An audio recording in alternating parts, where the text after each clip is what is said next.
D'habitude, lorsqu'on aborde la question de la lutte contre le dérèglement climatique ou même la restauration d'écosystèmes un peu en péril, on a toujours cette attente d'une technologie complètement éblouissante. Ah oui, c'est clair. Le réflexe high-tech, quoi. Voilà, exactement. On s'imagine tout de suite des réseaux de capteurs intelligents, des drones qui vont cartographier le stress hydrique avec de l'imagerie thermique, ou, je sais pas moi, des solutions d'ingénierie génétique pour créer des plantes invincibles. Le réflexe naturel, c'est vraiment de chercher la réponse dans le virtuel, dans la donnée, le complexe en fait. C'est un biais très contemporain, hein. Face à un problème global qui donne un peu le vertige, comme la désertification, on a tendance à postuler que la solution doit forcément être ultra complexe, qu'elle doit être bardée d'électronique, connectée au cloud, ce genre de choses. Bah oui, c'est exactement ce qu'on pourrait penser. Mais pour cette nouvelle plongée au cœur de nos sources, on part dans une direction complètement différente. Une direction hyper ancrée dans le sol, vraiment physique et, tenez-vous bien, sans la moindre petite ligne de code. Ça fait du bien de revenir aux bases parfois. Grave. Et notre documentation d'aujourd'hui, elle repose sur un reportage vidéo qui est extrêmement détaillé, publié par Le 360 News, et ça nous transporte directement au Maroc. Plus précisément dans la région de Souss Massa, donc une zone avec un climat semi-aride, vraiment impitoyable, quoi. Oui, un environnement très rude pour la végétation. Et de sauver des forêts entières d'arganiers. Et c'est une initiative qui est pilotée par l'Agence nationale des eaux et forêts au Maroc. Honnêtement, c'est un cas d'étude qui est assez remarquable, parce que ça illustre parfaitement comment l'application rigoureuse de principes physiques super fondamentaux peut surpasser l'électronique de pointe, surtout sur un terrain aussi hostile. Alors, on va poser les bases. Avant de comprendre l'impact massif de ce projet sur l'économie locale et l'écologie, faut qu'on décortique l'objet lui-même. Le reportage parle du Waterbox, et il le qualifie de réservoir intelligent. Mais bon, le terme intelligent aujourd'hui, on le met à toutes les sauces, hein. Ouais, c'est un peu le mot valise du marketing. Bah carrément. Donc, comment un simple assemblage de plastique inerte peut prétendre être intelligent? Le reportage nous montre un objet qui est placé tout autour de la jeune pousse, au moment précis où on la met en terre. Et l'anatomie de cette boîte, elle se limite à 3 petits éléments de base. En fait, l'intelligence ici, elle réside pas du tout dans une puce électronique. Elle est dans la géométrie et dans la mécanique des fluides. Le premier élément, c'est le corps du dispositif. C'est un réservoir torique. Torique, ça veut dire en forme d'anneau, c'est ça? Exactement, comme un donut géant qui entoure la plante, quoi. Et sa capacité, elle oscille entre 20 et 25 litres d'eau. 25 litres. Ah ouais, visuellement, c'est l'équivalent d'une très grosse bonbonne d'eau de bureau. C'est massif pour une toute petite bouture. C'est clair que c'est imposant, mais c'est une réserve stratégique. Le truc, c'est que la simple présence de l'eau, ça résout rien du tout si elle s'évapore direct ou si elle se disperse mal dans le sol. Et c'est là que le deuxième élément intervient, le couvercle. Et c'est pas juste un bête bouchon en plastique, on est d'accord? Ah non, pas du tout. Sa surface est complètement striée, profilée, avec une inclinaison hyper spécifique vers le centre. L'objectif, il est double en fait. D'abord, empêcher l'évaporation de l'eau face au soleil brûlant, mais surtout, ça agit comme un entonnoir de très haute précision. Genre pour récupérer l'eau de pluie. Pour la pluie, oui, mais pas seulement. La moindre goutte de rosée matinale ou même juste l'eau de condensation générée par la différence de température entre la nuit et le jour. Tout ça, ça glisse sur le couvercle nervuré pour recharger le réservoir de manière totalement passive. Donc, on a ce couvercle qui est un super collecteur passif. Mais j'imagine que le vrai défi au final, c'est pas tant de stocker l'eau, c'est surtout de la donner à la plante de la bonne manière. Parce que si on verse 25 litres d'eau d'un seul coup sur une terre semi-aride, on connaît le résultat. La terre est tellement sèche qu'elle devient presque imperméable, hydrophobe quoi. Ouais, l'eau ruisselle en surface et s'en va. Voilà, elle ruisselle, elle s'éloigne des racines et le reste s'évapore le 2 heures à cause du soleil. Et c'est là qu'intervient le troisième élément de la boîte, ce qu'on appelle la phthila, ou la mèche. Moi, quand j'ai vu ça, ça m'a tout de suite fait penser à une sorte de perfusion médicale pour les arbres.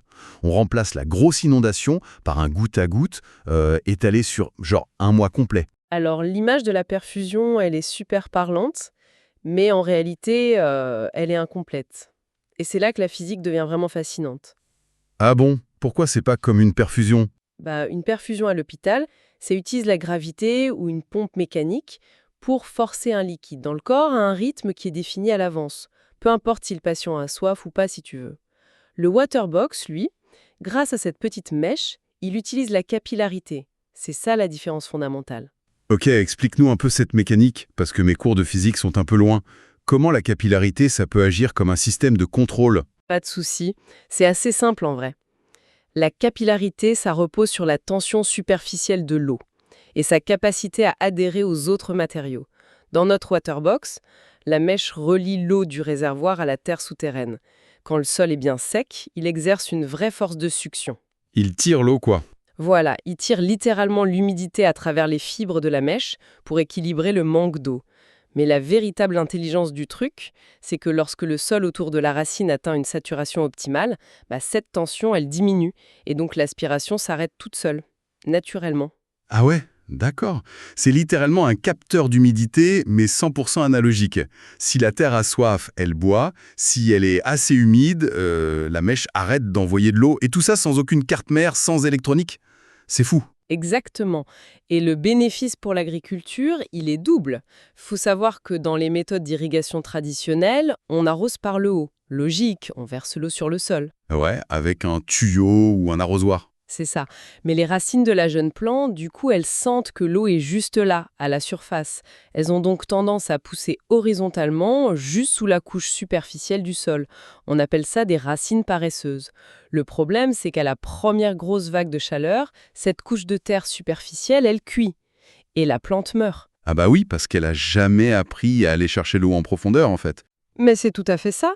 Alors que le waterbox, lui, il délivre l'eau sous la surface, directement au niveau des toutes premières racines. Ça éduque littéralement la plante. En sentant cette humidité constante mais en profondeur, la racine principale est forcée de s'enfoncer verticalement. Pour suivre ce petit filon d'eau. Exactement. On entraîne l'arbre à développer un système racinaire hyper profond qui sera capable plus tard d'atteindre la nappe phréatique tout seul. C'est un vrai accompagnement vers l'autonomie. Donc en résumé pour cette boîte, on a un truc qui empêche l'évaporation, qui collecte la moindre rosée, qui distribue l'eau à la demande selon la tension exacte du sol et qui force les racines à devenir résilientes. Franchement, d'un point de vue physique, c'est d'une élégance rare. Mais bon, on sait très bien comment ça se passe. L'élégance technique, ça survit rarement à la réalité économique. Ah, ça, c'est souvent le cas des bonnes idées écolo. Bah oui. Le reportage indique qu'à l'origine, cette technologie, elle était importée. Et là, on se heurte à une contradiction qui saute aux yeux. Faire venir par bateaux entiers des milliers de boîtes en plastique énormes depuis l'autre bout du monde, juste pour sauver l'environnement local. Sur le plan du bilan carbone et des coûts logistiques, c'est un non-sens total. C'est le fameux goulet d'étranglement des éco-innovations, en fait. Le modèle économique d'un produit importé qui est à la fois lourd et super volumineux, ça rend un déploiement à grande échelle quasiment impossible financièrement. C'est pour ça que l'étape suivante que détaille bien l'E360, elle est primordiale. C'est la transition vers une fabrication 100% locale par des entreprises marocaines. Et ça, c'est une étape qui soulève direct une autre question. Parce que très souvent, quand on entend parler de relocalisation ou de fabrication sous licence pour réduire les coûts, on s'imagine le pire. On se dit qu'ils vont utiliser un plastique de mauvaise qualité, qu'ils vont simplifier le moule pour aller plus vite, bref, une version discount, quoi. Est-ce que les ingénieurs locaux se sont juste contentés de faire une copie pas chère du modèle importé pour faire des économies d'échelle? Alors, l'analyse approfondie des sources prouve vraiment le contraire. On n'est pas du tout face à une simple contrefaçon légale ou une copie au rabais. On parle d'un vrai processus d'appropriation technologique. C'est-à-dire, ils ont changé quoi? Eh bien, les ingénieurs de la région de Souss-Massa, ils n'ont pas seulement baissé les coûts, ils ont carrément optimisé la biologie du dispositif. Faut comprendre que le modèle importé à la base, c'est un concept théorique, un design un peu taille unique, pensé pour fonctionner vaguement partout dans le monde. Mais la terre marocaine et surtout la biologie de l'arganier, ça exige du sur-mesure. Concrètement, qu'est-ce que l'arganier a de si spécial pour nécessiter de modifier toute la boîte à ic? L'arganier, c'est une espèce endémique qui a une stratégie de survie qui est vraiment extrême. Son pivot racinaire, donc la grosse racine qui s'enfonce dans le sol, elle a un rythme de croissance et des besoins en oxygène super spécifiques pendant sa première année de vie. Les ingénieurs locaux qui connaissent parfaitement cette plante, ils ont dû revoir le design d'origine de A à Z. Genre, ils ont modifié la taille de la boîte à ic? Entre autres, ils ont adapté la capacité de rétention, ils ont aussi modifié la forme de la base pour qu'elle puisse bien s'insérer dans les sols hyper rocailleux de la région, et surtout, ils ont ajusté la porosité de la petite mèche, la phtyla, pour que la courbe de libération de l'eau colle parfaitement au métabolisme de croissance de l'arganier local. Ah ouais, c'est un point hyper crucial. Ils ont pris une idée générale qui était bonne sur le papier et ils l'ont traduit dans le dialecte biologique local, si on peut dire. Du coup, c'est plus du tout un outil étranger qu'on vient imposer dans le paysage, ça devient une solution vraiment endémique. C'est souvent comme ça que fonctionne l'innovation résiliente, hein. Une technologie, elle donne des résultats optimaux que lorsqu'elle est digérée, comprise et puis modifiée par les gens qui sont sur le terrain. Cette phase de R&D locale, c'était une nécessité absolue d'un point de vue agronomique. C'était pas juste une manœuvre pour faire des économies. D'accord. Et cette adaptation, elle nous amène directement aux résultats sur le terrain. Parce que les chiffres qui sont avancés par l'Agence nationale des eaux et forêts, ils donnent un peu le vertige. On ne parle pas de 3 arbres plantés dans un jardin pour faire une expérience. Le projet, il couvre déjà plus de 1200 hectares dans la région. C'est massif, oui. Le reportage met notamment un gros coup de projecteur sur la commune rurale d'Amskroud, à Sidi Bouchab, avec un périmètre de 177 hectares. On parle de collines entières qui sont équipées de ces réservoirs en plastique. Et là, forcément, le fait de déployer du plastique à une échelle aussi gigantesque dans la nature, ça soulève tout de suite des inquiétudes très légitimes sur la pollution. Laisser des milliers de grosses boîtes en plastique sous le soleil cuisant d'Afrique du Nord, à première vue, on se dit que c'est une bombe à retardement écologique, quoi. C'est clair, c'était ma toute première réaction en voyant les images. On sait très bien que le plastique soumis aux rayons UV super intenses, il finit par devenir cassant, il se microfragmente et il pollue les sols pour des siècles. Mais les spécifications du dispositif marocain mentionnent une durabilité qui est assez impressionnante. Le Waterbox, apparemment, il est conçu pour résister plus de 12 ans en extérieur, sans se dégrader. Et cette longévité, ça change complètement le paradigme d'utilisation de l'objet. Faut bien se rappeler que l'arbre, il a besoin de cette espèce de couveuse que pendant sa première, maximum sa deuxième année de croissance. Juste le temps que ses racines atteignent l'humidité en profondeur. Ah mais attends, du coup, si la boîte elle dure 12 ans, et que l'arbre en a besoin que d'1 an ou 2, ça veut dire que l'outil il est rotatif en fait. Mais exactement. Une fois que le jeune arganier est devenu autonome, les équipes forestières, elles viennent retirer le réservoir, elles le nettoient, et elles vont tout simplement le placer autour d'une nouvelle petite bouture sur une autre parcelle. Donc une seule et unique boîte, elle peut potentiellement lancer la vie d'une dizaine d'arbres différents au cours de son existence. C'est une approche itérative super intelligente. C'est fascinant. Et le cycle de vie de l'objet, il est pensé jusqu'à la fin. Parce qu'on peut se demander ce qui se passe après ces fameuses 12 ou 15 années d'exposition, quand le polymère va inévitablement commencer à fatiguer. Le projet intègre un recyclage intégral. Le plastique vieillissant, il est récupéré sur le terrain, il est broyé, refondu, et directement réinjecté dans les usines locales pour faire de nouvelles boîtes. En gros, il n'y a pas de déchet final. La circularité, elle est planifiée dès la conception même du moule. C'est le principe du berceau au berceau. C'est quand même super rare de voir une boucle aussi bien bouclée dans des projets agricoles de cette ampleur. Mais bon, tout ce beau système, la capillarité, la production locale, le recyclage et tout, ça vaut que dalle si l'objectif final n'est pas atteint. Est-ce qu'on arrive vraiment à faire pousser une vraie forêt dans une zone quasi désertique avec cette boîte ? Les données sur le taux de survie, elles justifient largement tous ces efforts. Les sources documentent un taux de réussite de l'ordre de 80 à 90%. Attends, 90%. 9 jeunes pousses sur 10 qui survivent dans un sol aride avec un soleil de plomb. C'est énorme. Faut vraiment qu'on contextualise ce chiffre pour comprendre. Il se passe quoi si on plante des arganiers sans utiliser cette boîte magique ? Sans le dispositif, les campagnes de reboisement dans ce type de sol ultra sec, c'est souvent une loterie tragique en fait. Les méthodes traditionnelles de plantation, même avec des équipes qui viennent faire des arrosages manuels super réguliers, elles font face à une évaporation de dingue et à des chocs thermiques constants. L'eau disparaît avant même d'atteindre le fond. C'est ça. Historiquement, dans des conditions similaires, les taux de perte pendant la toute première année, ça dépasse facilement les 60 ou 70%.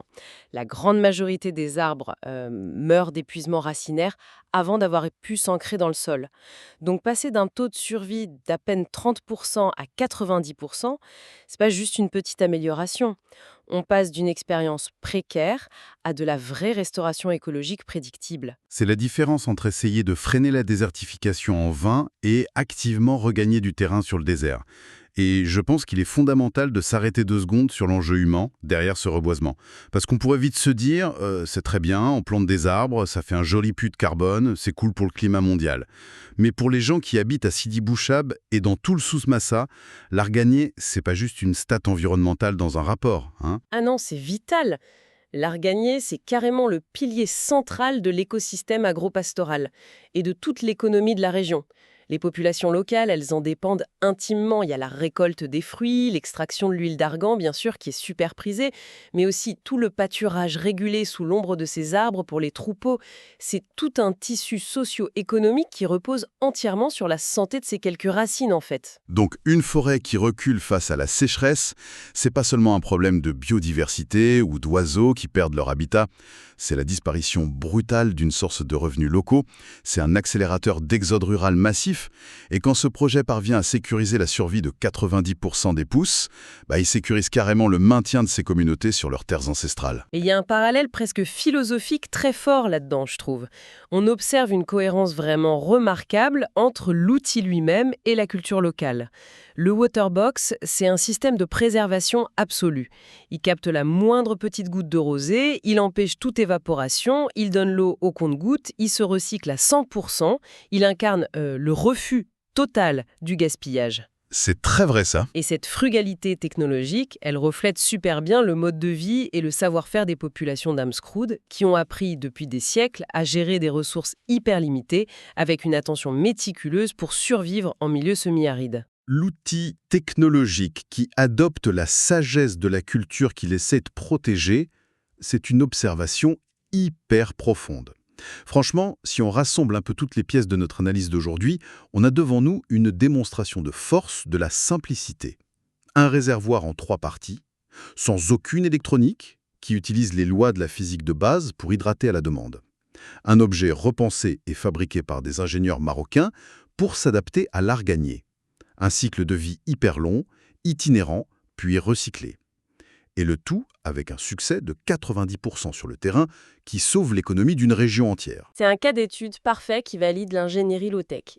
La basse technologie, c'est pas un renoncement ou un truc au rabais, c'est une forme d'optimisation supérieure face à la brutalité de la nature. La vraie sophistication, elle se trouve pas dans la complexité du mécanisme, mais dans la justesse de son intégration à son environnement. Et cette justesse d'intégration, cette façon hyper intelligente d'utiliser juste la physique des matériaux pour régler des problèmes massifs, ça amène à une réflexion beaucoup plus large pour clôturer. On vient de voir qu'un simple différentiel de tension dans la Terre, ça peut piloter l'irrigation de toute une forêt sans aucun logiciel.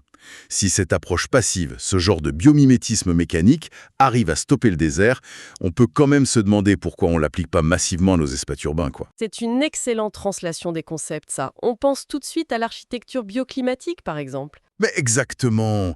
Au lieu de concevoir des tours de verre et d'acier qui surchauffent l'été, qui nécessitent des systèmes de clim gigantesques, ultra complexes, qui pompent une énergie folle, est-ce qu'on ne pourrait pas concevoir nos structures urbaines comme des énormes waterbox? Des bâtiments dont la géométrie même capterait les flux d'air, dont les matériaux utiliseraient la porosité et la capillarité pour rafraîchir l'intérieur de manière passive, juste en laissant la physique bosser à notre place. Si une mèche et un bout de plastique peuvent dompter le climat aride du Souss-Massa, peut-être que l'avenir de notre ingénierie, c'est pas de faire des machines toujours plus puissantes pour lutter contre la nature. C'est de créer des architectures silencieuses, pensées pour collaborer avec elles.